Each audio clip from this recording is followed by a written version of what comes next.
धारयति इति धर्म धारणा धर्म मिथ्याहु धर्म धारयति प्रजा ये धर्म संयुक्त सधर्म इति निश्चय। नमस्कार मित्रों, कैसे हैं आप लोग। उम्मीद करता हूं आप सब अच्छे होंगे। मैं हूं आपका मित्र द लॉजिकल स्टोरी टेलर।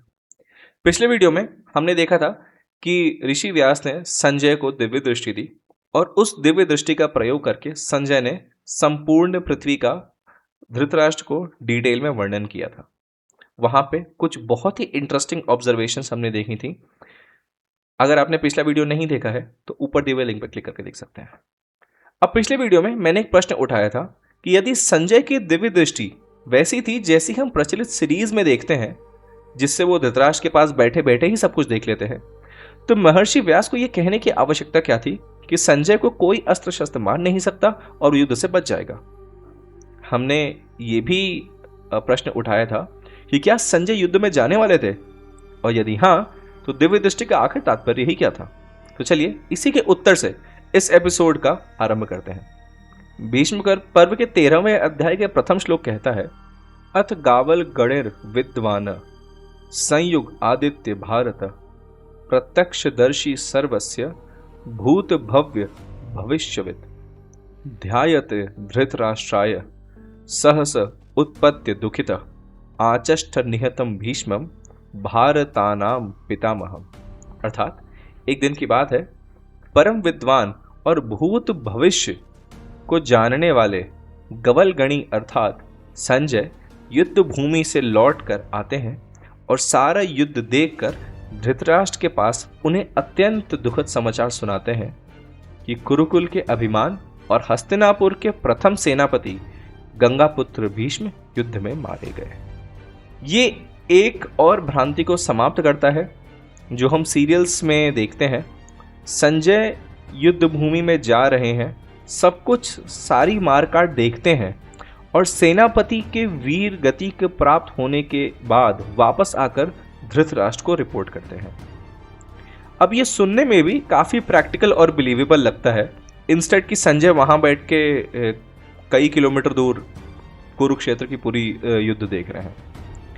अब जहां तक रही दिव्य दृष्टि की बात, तो मेरे हिसाब से व्यास मुनि की दिव्य दृष्टि सबके अंतर मन में बात जानने की रही होगी। संजय की दिव्य दृष्टि लोगों के मन की बात जान लेने की थी, और क्योंकि संजय सबके मन की बात उस युद्ध भूमि में जान सकते थे कि कौन क्या प्लान कर रहा है, कौन क्या सोच रहा है, तो इसके बाद क्या होने वाला है इसका अनुमान भी लगा सकते थे। मेरे अनुसार यही था ऋषि व्यास का संजय को दिव्य दृष्टि देने का तात्पर्य। तो अब चलिए कथा को आगे बढ़ाते हैं। संजय बताते हैं कि गंगापुत्र भीष्म, जिन्होंने काशी में एकत्र सारे राजा को परास्त कर दिया था, जिन्होंने जमदग्नि नंदन ऋषि परशुराम को भी परास्त कर दिया था, आज उन्हें शिखंडी ने गिरा दिया। ये सुनते ही धृतराष्ट्र विलाप करने लगते हैं। वो बार बार प्रश्न पूछते हैं कि आखिर भीष्म की मृत्यु कैसे हुई। इसके बाद वो दुर्योधन को कोसते हैं कि उसके उच्च आकांक्षाओं के कारण आज भीष्म नहीं रहे।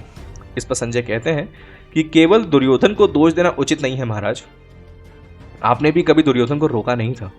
उसके सारे बुरे कर्म जानते हुए भी आपने कभी उस पर अंकुश नहीं लगाया, कभी उसे दंड नहीं दिया। 13 वर्ष के उपरांत भी जब शांति की बात हो रही थी तो भी आप कुछ नहीं बोले और युद्ध होने दिया। इसलिए दुर्योधन को दोष देना उचित नहीं है। अब मैं इस युद्ध का वृत्तांत सुनाता हूं, वो सुनिए।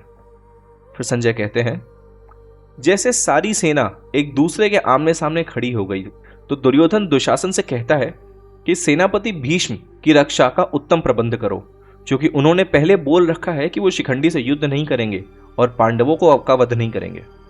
उधर देखो, अर्जुन के बाएं पहिए की ओर युधामन्यु है और दाएं पहिए की ओर उत्तमौजा, और स्वयं अर्जुन शिखंडी की सुरक्षा कर रहा है। भीष्म की रक्षा के लिए ऐसे महारथियों को नियुक्त किया जाए जो चारों दिशाओं में अत्यंत स्फूर्ति के साथ युद्ध करना जानते हो। जिस दिन दोनों सेनाएं एक दूसरे के सामने डटकर खड़ी थी, उस समय चंद्रमा मघा नक्षत्र पर थे। आकाश में 7 महाग्रह उद्दीप्त हो रहे थे। रणभेरियां बज उठी थीं और कर्ण के बिना ही कौरव सेना युद्ध करने की इच्छा से पांडवों की सेना के सामने खड़ी थी। प्रधान सेनापति गंगापुत्र भीष्म अपने रथ पर आरूढ़ हुए। उनकी ध्वजा ताड़ के पेड़ और तारों के चिन्ह से सुशोभित थी।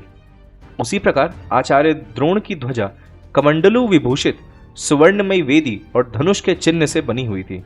दुर्योधन की ध्वजा पर नाग का चिन्ह था। वृषभ के चिन्ह से अलंकृत ऋषि कृपाचार्य मगध की सेना का नेतृत्व कर रहे थे।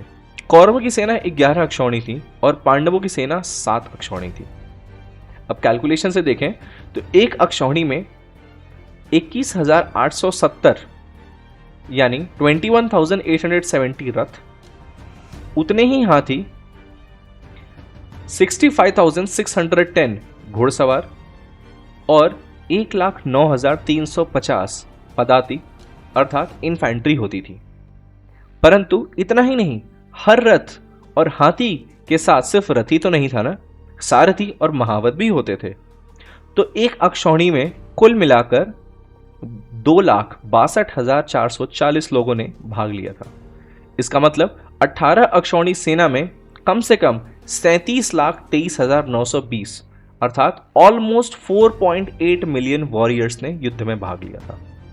मैं कम से कम इसलिए कह रहा हूं क्योंकि महावत और सारथी काफी मरते रहते थे और उनकी जगह दूसरे आते थे, तो यह संख्या और भी ज्यादा रही होगी। अब प्रश्न था कि इतनी विशाल सेना का संचालन किस प्रकार किया जाए। युधिष्ठिर ने अर्जुन से व्यू रचना के लिए कहा।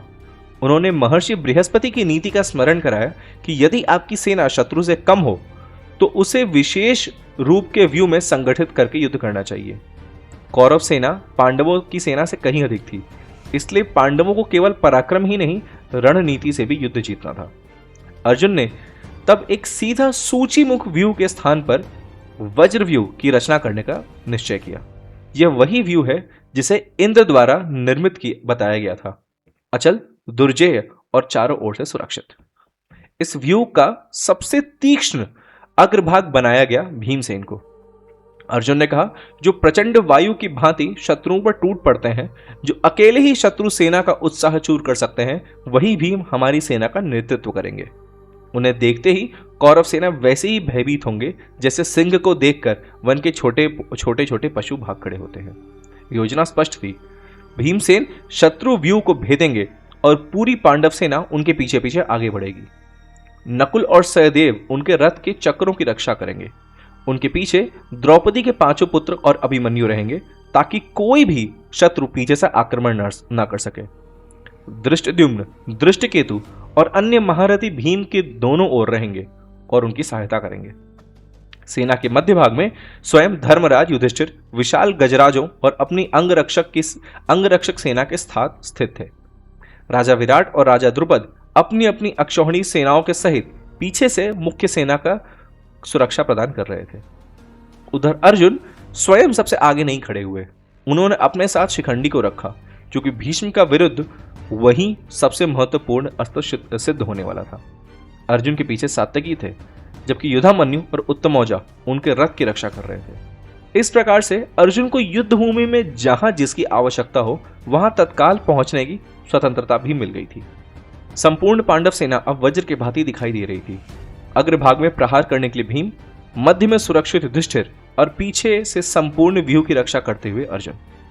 जब कौरव सेना आगे बढ़ती दिखाई दी तब पांडवों की विशाल वाहिनी पहले तो मानो पूर्ण प्रवाह वाली गंगा की तरह शांत खड़ी रही, फिर धीरे धीरे उसमें हलचल होने लगी। हजारों ध्वजाएं वायु से लहराने लगी। हाथियों की चिंगाड़, घोड़ों की टाप, शंख और रणभेरियों की ध्वनि से कुरुक्षेत्र का वातावरण गूंज उठा। उस समय प्रकृति ने भी मानो आने वाले विनाश की घोषणा कर दी थी। बिना बादलों की गर्जना होने लगी। धूल का ऐसा तूफान उठा कि चारों ओर अंधकार छा गया। पृथ्वी मानो कांपने लगी। आकाश से विशाल उल्काएं गिरने लगी और उदित हुए सूर्य का तेज भी मंद पड़ गया। महाभारत इन सब को आने वाले महाविनाश के अपशकुनों का रूप में वर्णन करता है। दोनों सेनाएं अब आमने सामने खड़ी थी। लाखों योद्धाओं की दृष्टि एक दूसरे पर टिकी थी। इतिहास का सबसे महान युद्ध आरंभ होने वाला था और अब केवल कुछ क्षण शेष रह गए थे। अर्जुन द्वारा बनाई गई यह वज्रव्यूह केवल एक सैन्य रचना नहीं थी, बल्कि इसके पीछे एक गहरी रणनीति भी छुपी हुई थी। सबसे आगे थे भीमसेन। यह संयोग नहीं था। भीम उस पांडव सेना के सबसे शक्तिशाली योद्धा थे और समीप से होने वाले युद्ध में उनका कोई सानी नहीं था। गदा, तलवार या निहत्थे युद्ध, इस प्रकार के संघर्ष में वो शत्रु की पंक्तियों को चीर देने की क्षमता रखते थे। इसलिए उन्हें व्यूह का नुकीला अग्रभाग बनाया गया ताकि वो कौरव की सेना में पहला छेद कर सकें। लेकिन केवल आगे बढ़ जाना पर्याप्त नहीं था। यदि भीम शत्रु के बीच बहुत भीतर तक चले जाते तो उनके चारों ओर से घिर जाने का भी खतरा था।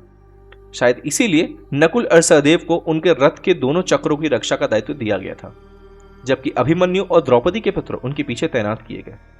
दृष्टिद्युम्न और अन्य महारथी उनके दोनों ओर रहकर इस बात का ध्यान रख रहे थे कि भीम को चारों ओर दिशाओं से कोई घेर न सके। सेना का मध्य भाग में युधिष्ठिर को रखा गया। यह भी एक सोची समझी रणनीति लगती है। युद्ध का सबसे महत्वपूर्ण लक्ष्य केवल शत्रु का संहार नहीं होता है, बल्कि अपने सेनापति और राजा की रक्षा करना भी होता है। यदि युधिष्ठिर बंदी बना लिए जाते तो युद्ध उसी दिन समाप्त हो जाता। इसलिए उन्हें हाथियों, रथों और चुने हुए महारथियों के बीच सुरक्षित स्थान दिया गया। सबसे रोचक बात अर्जुन की स्थिति थी। इतनी बड़ी सेना का सर्वश्रेष्ठ धनुर्धर होने के बावजूद वो सबसे आगे नहीं खड़े थे। वे शिखंडी के साथ पीछे रहे और उनके पीछे सात्यकी, युधामन्यु और उत्तमौजा जैसे योद्धा थे। संभवतः इसका उद्देश्य यह था कि अर्जुन किसी एक स्थान पर बंद कर ना रह जाए। जहां भी भीष्म, द्रोण या अन्य महारथी पांडव सेना पर भारी पड़ता, अर्जुन तुरंत वहां पहुंच सकते थे। दूसरे शब्द में, अर्जुन इस व्यू के मोबाइल स्ट्राइक फोर्स थे, जबकि भीम उसके बैटरिंग रैम। यदि आधुनिक सैन्य दृष्टि से देखें तो वज्रव्यूह का उद्देश्य स्पष्ट दिखाई देता है।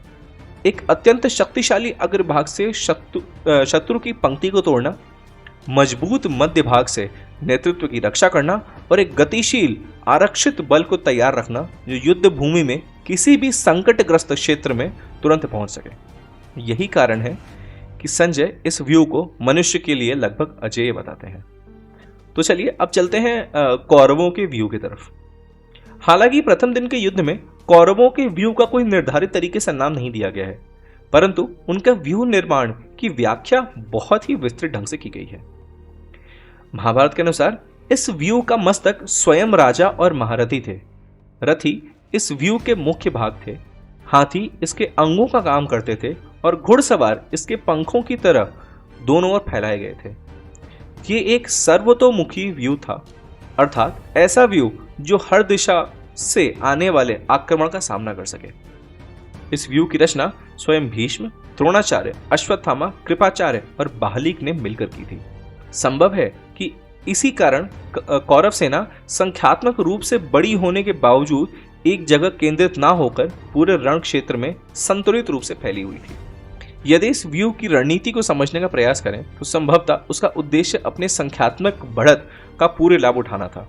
कौरव सेना पांडवों से लगभग 1.5 गुना बड़ी थी, इसलिए वे अपनी सेना को एक ही बिंदु पर केंद्रित करने के बजाय पूरे रण क्षेत्र में फैलाकर पांडव सेना को चारों ओर से घेर कर दबाव डालना चाहते थे।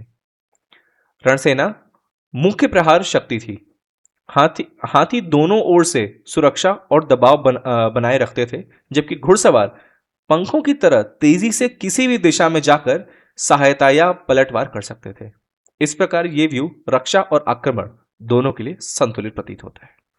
तो चलिए आज के लिए इतना ही। अगले एपिसोड में कथा को आगे बढ़ाएंगे।